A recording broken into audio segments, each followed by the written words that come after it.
Ok. Bonjour, madame.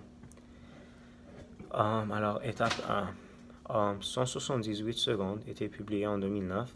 C'est un roman qui est écrit par Katia Canciani, qui vient du Québec. Elle était une pilote professionnelle, mais attirée par l'écriture et le voyage. Elle se lance dans le monde de narration et des histoires pour les jeunes. Dans ce roman, on suit Nicolas qui vient d'avoir 18 ans et découvre un secret très terrible. Alors il décide de quitter sa famille et sa ville pour faire un voyage autour du Canada. En voyageant, Nicolas fait face à différents lieux et de différents personnages qui lui aident à vivre sa vie Désolé simple. pour le dérangement, Hugo Paulette se demande au bureau. Euh, alors, il fait face à différents personnages qui lui aident à vivre sa vie simplement en choisissant ce qu'il veut faire. J'ai pas vraiment aimé ce roman car j'ai trouvé que tous ces événements dépendaient toujours sur la coïncidence et ça c'est quelque chose que j'aime pas dans les livres et les films. J'ai trouvé que Nicolas était toujours au bon endroit au bon moment pour rencontrer les bons personnages. Et par hasard, ils sont toujours presque francophones et des aviateurs et des aviatrices juste comme l'auteur.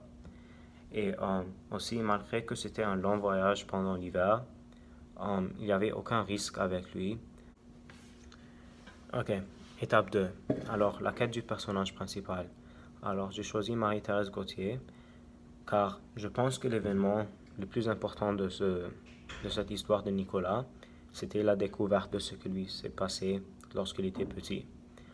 Et euh, la rencontre avec Marie-Thérèse Gauthier, la personne qui lui avait sauvé la vie, était quelque chose de très important dans cette histoire, car c'était essentiel pour que Nicolas sache ce secret pour qu'il commence son voyage.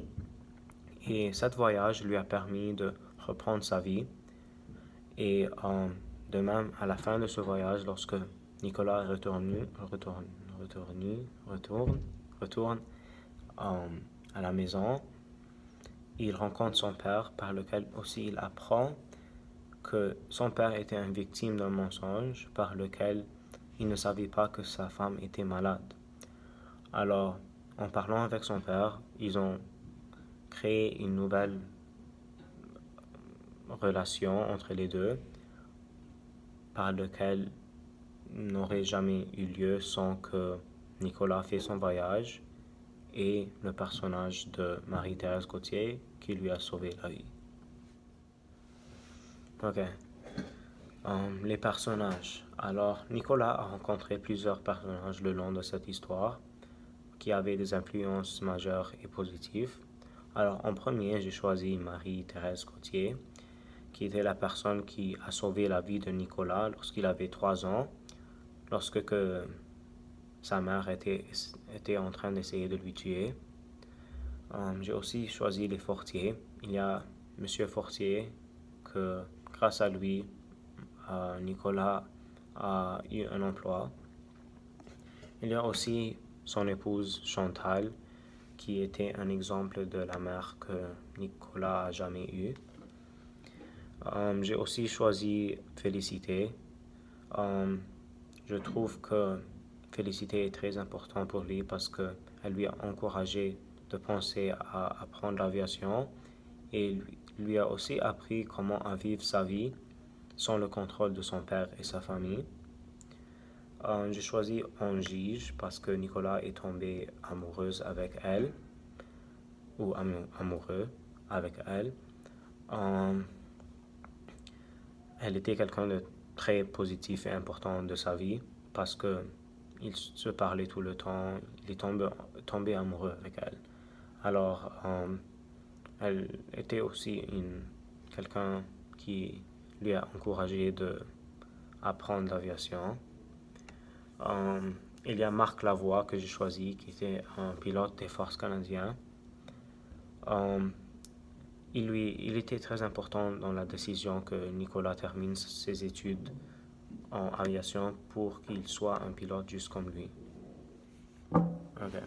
Les descriptions. Alors, je pense que les descriptions des paysages dans ce roman étaient toujours reliées à la quête de Nicolas et ses propres sentiments antérieurs. Alors, j'ai toujours vu que Nicolas avait toujours des sentiments par rapport à où il était. Par exemple, lorsqu'il était en Calgary, j'ai vu que il ne sentait pas très bien. Il n'aimait pas le paysage, même si c'était des lumières vives et des camions brillants. C'était beau, mais il ne sentait pas bien à l'intérieur. Alors, il n'aimait pas vraiment la place parce qu'il ne sentait pas bien. Je pense que c'était parce qu'il n'avait pas de confiance à sa famille. Il vient de savoir un secret que personne lui avait jamais dit. Alors il était vraiment triste. Mais aussi, il y avait la description de l'océan Atlantique par lequel on peut voir que les sentiments de Nicolas étaient meilleurs parce qu'il sentait beaucoup de bonheur. C'était même la place où il a rencontré Angige, où il tombe amoureux. Alors je sentais que la description de ce paysage était plus bonne parce qu'il sentait bien à l'intérieur. Mais pour le paysage de Calgary, c'était pas une très bonne description parce qu'il ne sentait pas bien à l'intérieur. La ressemblance que je peux dire concernant mon parcours identitaire est que je suis venu ici au Canada comme immigrant avec mes parents. Je viens de l'Égypte et j'ai pas vraiment choisi de venir ici au Canada, mais je me suis adapté et maintenant je me sens chez moi ici à Toronto. Alors, mais la différence est que j'ai des grands-parents en Égypte qui ont des différentes coutumes et traditions que j'ai ici. Alors, je sens une barrière entre nous, comme une barrière culturelle et géographique. Ok, alors finalement, malgré que j'aime pas trop ce livre, si je devais recommander ce livre à quelqu'un, je vais recommander ce livre à quelqu'un qui aime des histoires d'aventure ou les coïncidences que j'aime pas et les voyages et tout ça.